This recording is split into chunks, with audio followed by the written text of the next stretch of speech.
Good morning students. आज अपन unit first electrostatics के बारे में पढ़ेंगे, जिसका अपन ने कुछ दिनों पहले अध्ययन किया था। आज अपन उसका थोड़ा दोबारा से अध्ययन कर रहे हैं। इलेक्ट्रोस्टैटिक्स, स्थिर वैद्युतिकी। आरबीसी बोर्ड के अनुसार ये यूनिट 7 मार्क्स की है, यानी कि अगर यही सब पूरा सिलेबस रहता है तो इस यूनिट के 7 मार्क्स हैं, और अगर सिलेबस में कुछ कटौती होती है तो ये कम या ज़्यादा हो सकता है, जिसका अपन बाद में जब आएगा सिलेबस तब जानकारी दे देंगे। अब देखो, इलेक्ट्रोस्टैटिक्स इस यूनिट में 4 चैप्टर हैं, जिन चारों चैप्टरों का अपन 1 बाय 1 अध्ययन करेंगे। इससे पहले अपन इस यूनिट में कौन कौन चैप्टरों के नामों के बारे में पढ़ लेते हैं। इस यूनिट में चैप्टर जो 1 है, चैप्टर नंबर 1, वो है विद्युत क्षेत्र, इलेक्ट्रिक फील्ड। चैप्टर नंबर 2 है, वो है गाउस का नियम एवं इसके अनुप्रयोग। गाउस का नियम एवं इसके अनुप्रयोग। चैप्टर नंबर जो 3 है, वो है विद्युत विभव, इलेक्ट्रिक पोटेंशियल। और चैप्टर नंबर जो 4 है, वो है विद्युत धारिता। ये इस यूनिट में 4 चैप्टर हैं, और इन चारों का अपन 1 बाय 1 अध्ययन करेंगे। और ये 4 चैप्टर पढ़ने का है, बाद में टोटल मार्क्स 7 होंगे। अब देखो, अपन शुरुआत पहले चैप्टर से करेंगे, पहले चैप्टर से। अब पहला चैप्टर पढ़ने से पहले अपन थोड़ा सा इस यूनिट के बारे में पढ़ लेते हैं। देखो, इलेक्ट्रोस्टैटिक्स, इलेक्ट्रिसिटी,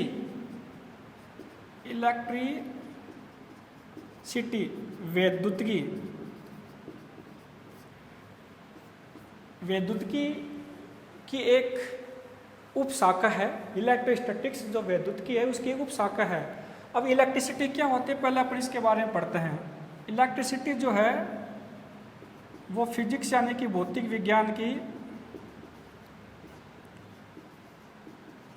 विज्ञान की एक शाखा है। इलेक्ट्रिसिटी यानी वैद्युतिकी जो है वो फिजिक्स या भौतिक विज्ञान की एक शाखा है, और इस शाखा के अंतर्गत अपन आवेशों का अध्ययन करते हैं। आवेशों का अध्ययन करते हैं, स्टडी ऑफ चार्ज। आवेशों का अध्ययन करते हैं, यानी कि भौतिक विज्ञान की जिस शाखा में आवेशों का अध्ययन किया जाता है, उस शाखा को अपन इलेक्ट्रिसिटी या वैद्युतिकी बोलते हैं। और इस वैद्युतिकी का ही एक पार्ट है इलेक्ट्रोस्टैटिक्स, स्थिर वैद्युतिकी। अब देखो, इस इलेक्ट्रिसिटी को अपन 2 भागों में बांट सकते हैं। नंबर 1, स्थिर वैद्युतिकी, इलेक्ट्रोस्टैटिक्स, जो अपनी यूनिट का ही नाम है। और दूसरा है गतिक वैद्युतिकी, इलेक्ट्रोडायनेमिक्स। तो इस इलेक्ट्रिसिटी को अपन ने 2 भागों में डिवाइड किया है। पहला है स्थिर वैद्युतिकी, इलेक्ट्रोस्टैटिक्स, और दूसरा है गतिक वैद्युतिकी, इलेक्ट्रोडायनेमिक्स। अब ये दोनों यूनिट अपने फिजिक्स में हैं, 12वीं बोर्ड में आरबीसी के अनुसार, जिसकी पहली यूनिट अपन ने लिखा ऊपर इलेक्ट्रोस्टैटिक्स। तो पहले अपन इलेक्ट्रोस्टैटिक्स के बारे में पढ़ते हैं। देखो, इलेक्ट्रोस्टैटिक्स तो अब अपन इलेक्ट्रोस्टैटिक्स के बारे में पढ़ेंगे, जिसमें अपन बताया कि ये इलेक्ट्रिसिटी यानी कि विद्युत्की का एक पार्ट है या विद्युत्की की एक उपशाखा है। अब देखो इस इलेक्ट्रोस्टैटिक्स में अपन क्या करते हैं। इलेक्ट्रोस्टैटिक्स पहली जो उपशाखा है स्थिर विद्युत्की की, उसके बारे में पढ़ते हैं। देखो इलेक्ट्रोस्टैटिक्स, इलेक्ट्रिसिटी में अपन ने पढ़ा कि आवेशों का अध्ययन करते हैं।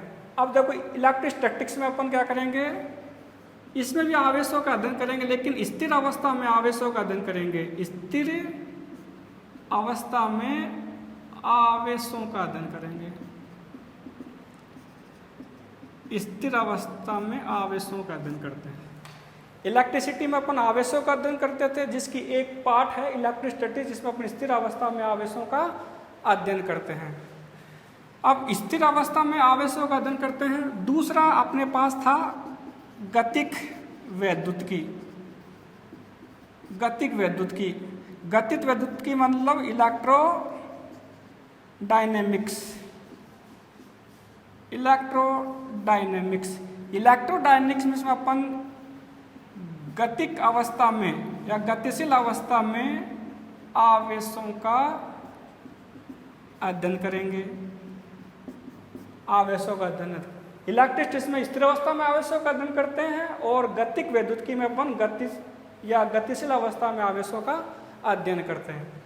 देखो नाम से ही है, स्टैटिक्स का मतलब स्थिर होता है और डायनेमिक्स का मतलब होता है गतिशील। तो ये नाम से स्पष्ट है, स्टैटिक्स मतलब स्थिर अवस्था में आवेशों का अध्ययन और डायनेमिक्स मतलब गतिशील अवस्था में आवेशों का अध्ययन अपन करते हैं। तो मैंने ये समझा कि इलेक्ट्रोस्टैटिक्स जो है वो कहाँ से निकल के आई है, वो आई इलेक्ट्रिसिटी से। इलेक्ट्रिसिटी यानी विद्युत्की से आई है, जिसके दो पार्ट बताए मैंने, इलेक्ट्रोस्टैटिक्स और इलेक्ट्रोडायनेमिक्स। इसमें अपन स्थिर अवस्था में आवेशों का अध्ययन करते हैं, इसमें अपन गतिशील अवस्था में आवेशों का अध्ययन करते हैं। अब देखो जब आवेशों का अपन स्थिर अवस्था में अध्ययन करते हैं तो स्थिर जो आवेश है वो केवल विद्युत क्षेत्र उत्पन्न करता है। केवल विद्युत क्षेत्र उत्पन्न करता है। अगर आवेश आपके पास में स्थिर है तो वो स्थिर आवेश केवल विद्युत क्षेत्र उत्पन्न करेगा। और अगर आवेश गतिशील है, अब गतिशील में वो एक समान रूप से गतिशील है, एक समान रूप से अगर आवेश गतिशील है तो वो विद्युत क्षेत्र प्लस चुंबकीय क्षेत्र दोनों क्षेत्र उत्पन्न करता है। विद्युत क्षेत्र उत्पन्न करेगा और चुंबकीय क्षेत्र भी उत्पन्न करेगा। अगर आवेश स्थिर था तब तो केवल विद्युत क्षेत्र, और आवेश अगर गतिशील है, अब इसमें केवल गतिशील कहें या एक समान गतिशील कहें, एक ही बात है। गतिशील का मतलब उसको एक समान गतिशील ही माना जाएगा। तो एक समान गतिशील या गतिशील अवस्था में आवेश जो है विद्युत क्षेत्र और चुंबकीय क्षेत्र उत्पन्न करता है। और अगर आवेश त्वरित है, त्वरित आवेश है, या वो त्वरित आवेश का मतलब होता है लगातार उसकी गति में बढ़ोतरी हो रही है। अगर त्वरित आवेश है तो वो विद्युत क्षेत्र भी उत्पन्न करता है प्लस चुंबकीय क्षेत्र भी उत्पन्न करता है, और एक विशेष प्रकार की तरंग उत्पन्न करता है जिसको अपन विद्युत चुंबकीय तरंग कहते हैं। विद्युत चुंबकीय तरंग, यानी कि त्वरित आवेश तीन चीज उत्पन्न करता है, विद्युत क्षेत्र, चुंबकीय क्षेत्र और विद्युत चुंबकीय तरंगे। एक बार मैं दोबारा रिपीट कर देता हूँ। अगर आवेश स्थिर है तो वो केवल और केवल विद्युत क्षेत्र उत्पन्न करता है। एक समान गतिशील आवेश अगर है तो वो विद्युत क्षेत्र और चुंबकीय क्षेत्र उत्पन्न करता है। और अगर आवेश त्वरित आवेश है, त्वरित आवेश का मतलब अगर उसकी स्पीड लगातार बढ़ती जा रही है, यानी गति लगातार बढ़ती जा रही है, तो विद्युत क्षेत्र, चुंबकीय क्षेत्र साथ ही साथ एक विशेष प्रकार की तरंग उत्पन्न करता है जिसको अपन विद्युत चुंबकीय तरंग कहते हैं। अब आगे देखो, यहाँ से बोर्ड एग्जाम में एक दो बार प्रश्न पूछे जा चुके हैं। देखो क्या प्रश्न आया, 2017 आरबीएससी 2017 में क्वेश्चन आया था कि एक गतिशील आवेशित कण, एक गतिशील जो आवेशित कण है वो कौन कौन से क्षेत्र उत्पन्न करता है। अब देखो अपन बता दिया गतिशील है, गतिशील का मतलब एक समान माना जाएगा, उसको ध्यान रखने चीज को, त्वरित गतिशील मत मान लेना। एक अगर गतिशील कह रहा है तो वो एक समान गतिशील ही होगा। तो एक आवेशित गतिशील जो कण है वो अपन ने पढ़ा कि गतिशील आवेश क्या करता है, विद्युत क्षेत्र और चुंबकीय क्षेत्र। तो ये प्रश्न 2017 पूछा गया कि एक गतिशील आवेशित कण कौन कौन से चुंबकीय क्षेत्र उत्पन्न करता है। तो इसका वो आंसर हो गया विद्युत क्षेत्र और चुंबकीय क्षेत्र, ये दोनों क्षेत्र उत्पन्न करता है। ये आरबीसी 2017 में प्रश्न पूछा गया है। आरबीसी 2012 में भी प्रश्न आया था यहाँ से, आरबीसी 2012 पूछा गया था कि विद्युत चुंबकीय जो तरंगे हैं, विद्युत चुंबकीय तरंगे, इनका मूल स्रोत क्या है। विद्युत चुंबकीय तरंगों का मूल स्रोत क्या है। मूल स्रोत का मतलब है कि विद्युत चुंबकीय तरंगे मुख्य रूप से कहाँ से उत्पन्न होती हैं। तो ये विद्युत चुंबकीय तरंगे अपन पढ़ा कहाँ से उत्पन्न होती है, त्वरित आवेश से। किस से उत्पन्न होती है, त्वरित आवेश है। तो आरबीसी 2012 में जो प्रश्न पूछा गया था कि विद्युत चुंबकीय तरंगों का मूल स्रोत क्या है, तो इसका आंसर हो गया त्वरित आवेश। त्वरित आवेश, तो त्वरित आवेश के द्वारा विद्युत चुंबकीय तरंगे उत्पन्न होती है। तो जितना मैंने बताया यहाँ से अभी तक बोर्ड एग्जाम में 2 प्रश्न पूछे गए हैं। ये प्रश्न पूछ सकता है कि स्थिर आवेश क्या करता है। अगर स्थिर आवेश के बारे में पूछे तो अपन बताएंगे केवल और केवल विद्युत क्षेत्र। आगे देखो,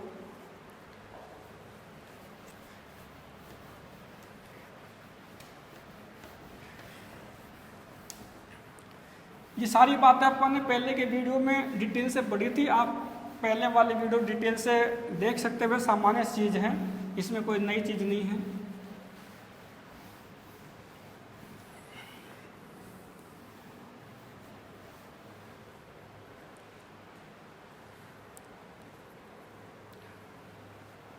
अब देखो अपन आगे चलते हैं।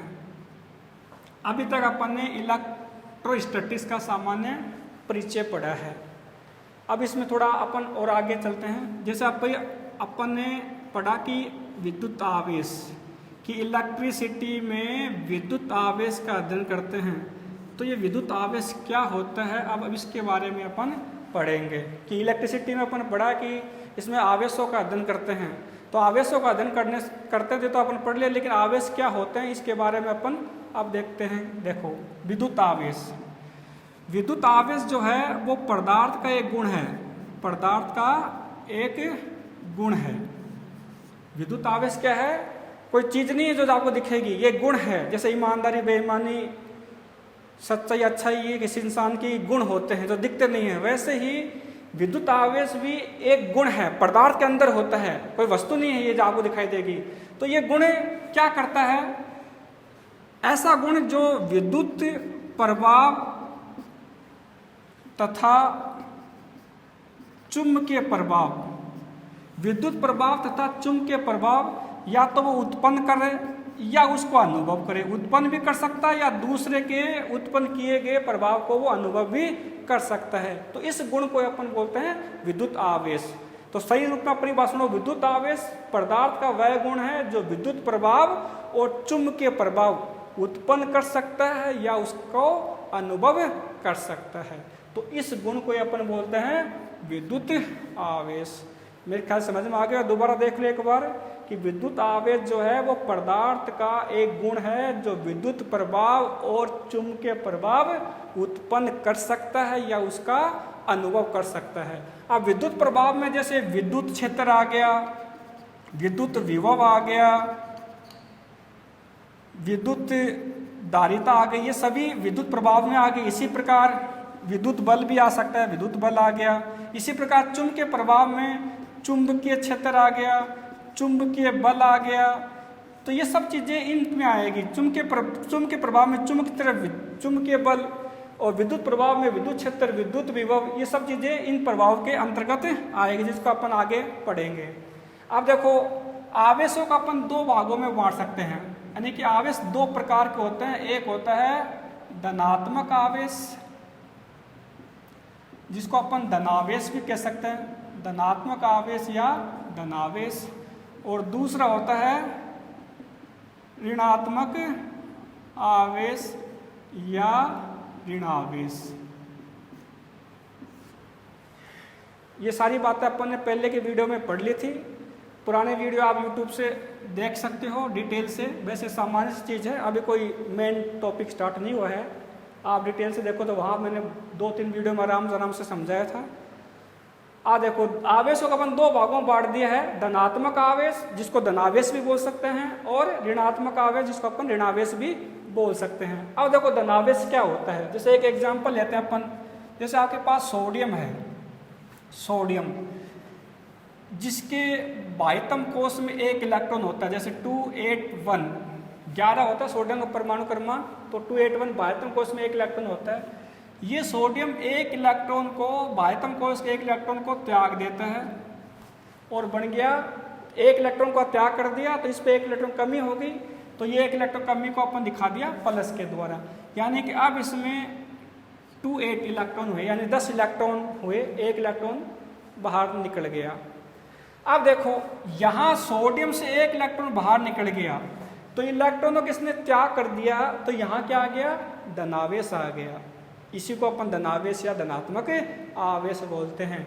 यानी कि धनात्मक आवेश क्या होता है, इलेक्ट्रॉनों की कमी, इलेक्ट्रॉनों जो कमी है उसी को अपन क्या बोलते हैं, धनावेश बोलते हैं। जब किसी पदार्थ से इलेक्ट्रॉन बाहर निकल जाते हैं तो उस पदार्थ पर इलेक्ट्रॉनों की कमी हो जाती है, इस कमी को ही धनावेश या धनात्मक आवेश बोलते हैं। अब 1 इलेक्ट्रॉन निकला तो 1 धनावेश आ गया, यानी +1 आ गया, 2 इलेक्ट्रॉन निकले 2 आ जाएगा, 3 निकले तो 3 आ जाएंगे। तो जितने भी इलेक्ट्रॉन बाहर निकल जाए इस पदार्थ से उसको अपन धनावेश या धनावेश के द्वारा रिप्रेजेंट करते हैं। यानी कि धनावेश या धनात्मक आवेश इलेक्ट्रॉनों की कमी को प्रदर्शित करता है। अब देखो ऋणावेश के बारे में, जैसे अपन क्लोरीन का एग्जाम्पल लें, क्लोरीन के बाह्यतम कोश में 7 इलेक्ट्रॉन होते हैं। ये क्लोरीन 1 इलेक्ट्रॉन को ग्रहण कर लिया, जैसे ये सोडियम जो त्यागा था उसको इसने ग्रहण कर लिया, तो इस पर आ गया 1 इलेक्ट्रॉन का अधिकता, यानी कि Cl-। यहाँ 1 इलेक्ट्रॉन की वृद्धि हो गई, अब हो गया इसका 288। अब इसके बाह्यतम कोश में 1 इलेक्ट्रॉनों की वृद्धि हो गई। अब इस 1 इलेक्ट्रॉन की वृद्धि हो गई, यानी कि यहाँ इलेक्ट्रॉनों की वृद्धि या अधिकता हो गई। इस इलेक्ट्रॉनों की अधिकता या वृद्धि को ही ऋणावेश कहते हैं। तो जब किसी पदार्थ पर इलेक्ट्रॉन बाहर से आ जाते हैं, अन्य पदार्थ से इलेक्ट्रॉन आ जाते हैं, तो उस पदार्थ पर इलेक्ट्रॉनों की वृद्धि हो जाती है, अधिकता हो जाती है।